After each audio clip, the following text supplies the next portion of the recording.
What's the best-selling book of economics ever?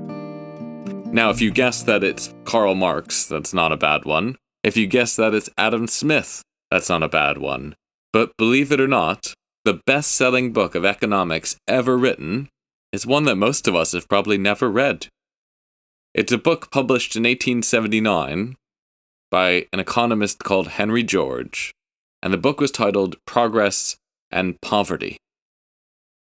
It was hugely influential in the progressive movement in America, in Britain, and actually around the world. Some estimate it's the best-selling book of economics ever. In 1933, John Dewey, himself a notable economist, suggested that progress and poverty had a wider distribution than almost all other books on political economy put together. That's quite a big statement for a book which most of us probably don't know much about. And the reason that it was so successful was because its ideas were so powerful. And yet, so simple. The primary idea that Henry George tried to teach in his book, Progress and Poverty, was the notion that the most fair way for a contemporary urban industrial society to raise funds and to tax its citizens was a single land tax. The value of land would be taxed directly, regardless of any improvements, regardless of any buildings, regardless of use, and the value of land would thus be distributed across all members of society. It was a way to prevent economic inequality by virtue of some people holding huge amounts of valuable land and other people owning no land, living in overcrowded urban cities where they had no possibility of gaining the assets which would provide them with financial stability and independence. It's an idea which seems really simple, and yet, at the time, and today, was one that was extremely controversial, because it deprives those people who see themselves as landowners of their rightful value, exclusive to themselves, and instead suggests that everyone, collectively, owns the land of the earth. Everyone, collectively, has a right to the land which we live on. It shouldn't be that radical to us. It shouldn't be that radical to us because this week in particular, when we read Parashat Behukotai, when we focus in on the beginning, we read an elaborate description of the laws of Sh'mittah and Yovel. These two concepts are part of this biblical system of agriculture, a system which is so far from our own we find it hard to understand.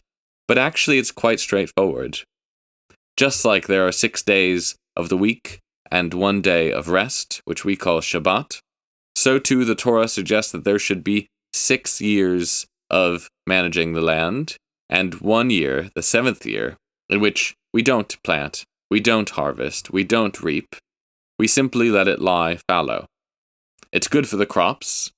It's also good for people, because it provides for that Shabbat, what the Torah calls Shabbat ha'aretz, the rest of the land.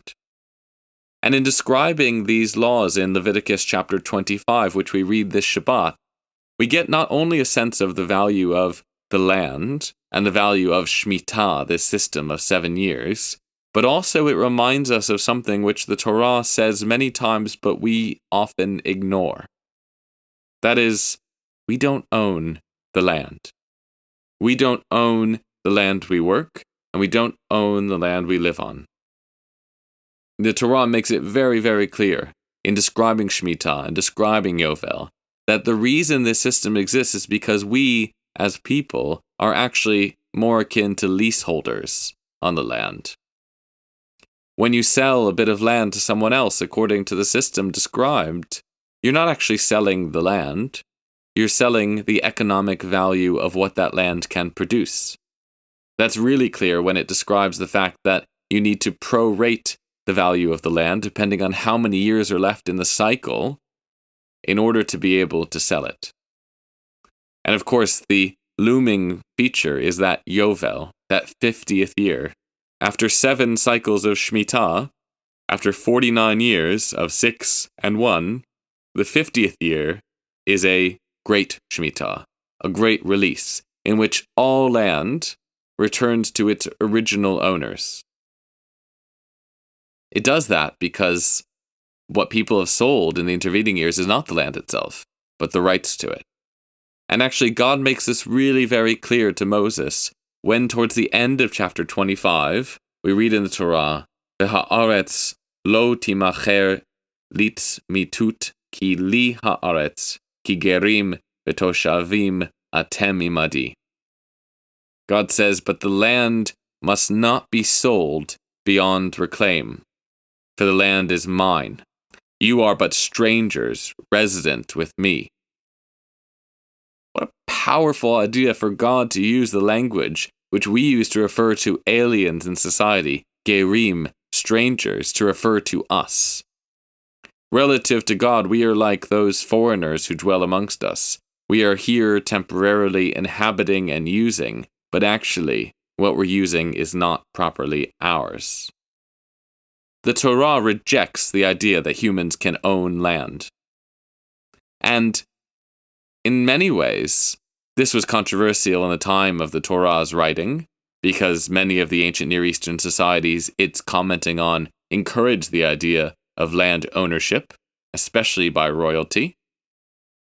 But it's also still pretty controversial today, because our entire economic system today is based on the same notion that people can own land, that they have an exclusive right to the land and the earth itself, something which contradicts directly the language of the Torah we read this week. The notions of Sh'mittah that we actually cannot own the land, but only lease the land's produce, and even then for a fairly short period of time, less than a generation really, with the maximum amount of time you're able to hold that lease for 49 years, that's so much in contradiction to our economic society today. And yet it may be more needed today than ever before. Today, in 2020, in the 21st century, we're seeing more economic inequality than arguably there has ever existed before. And yet there are more resources available than ever before. There is enough food to feed every person. There is enough land to house every person. And yet millions are starving, and millions live either homeless or without access to land in huge urban centers which prevent them from having the opportunity to gain the land's produce. Today, it's an estimate, really, but when we look at the ownership of the land, we see this in such stark and probably concerning contrast. There are, according to most, about 36.8 billion acres of inhabitable land on the earth. That's how much land is owned by someone. And unsurprisingly, those 36.8 billion acres are distributed extremely unequally. 21% of that land, 21% of the inhabitable land on the earth, that's 7.8 billion acres, by the way, is owned by about a dozen entities. And chief among them, relevant to us, is Queen Elizabeth II, who at least on paper owns 6.6 billion acres of land. That's more than any other landowner combined together. That notion that the Queen or a state or an individual can own such a huge portion of the earth's land is utterly, utterly against the notions of the Torah that we read this week. Obviously, it's a bit of an exaggeration. Queen Elizabeth doesn't really own Australia and Canada and all of the land that gets added up into that calculation. It's something more symbolic these days.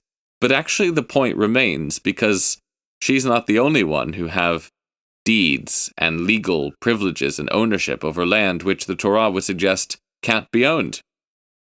How far we seem to have come from this sensible program of land leasing described in our Torah portion, of Sh'mittah and Yovel, of releasing the land and redeeming the land and ensuring that all goes back to its original owners to ensure and allow for real, genuine economic equality. How far away from that we must have gotten if today the idea that we are only leaseholders and God is the freeholder of the earth seems like a radical idea. And yet it still is.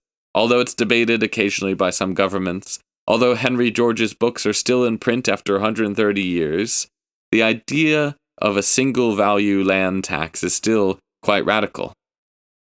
It shouldn't be. It shouldn't be to us if we take Leviticus seriously, because all Henry George was stating was what Moses stated all those years ago. The idea of equality engendered by the Torah, those ideas which were spoken by Moses 2,300 years ago, or by Henry George 130 years ago, are more relevant today than ever. Our economic system has become unsustainable, precisely because it allows a small number of people to accrue tremendous property and to deprive the rest of the society of their rights, of that essential bearer of value, which is land. It might seem like the question of land ownership or economic equality is far from a spiritual pursuit. But what Parashat Behar in particular reminds us is that these ideas of economics, of equality, of how we construct our society, and how we distribute the resources and value that we find around us are themselves deeply religious questions. And one which we don't have to wonder at is what the Torah thinks about land. Because, as is abundantly clear when we look at our parashah, the land that we believe we own is not, in the Torah's mind, something we can own. Instead, we should embrace the notion that we are but leaseholders, using and benefiting from the value of the land, but ultimately needing to recognize that the land and all of the earth belongs to God, not to us. Shabbat Shalom.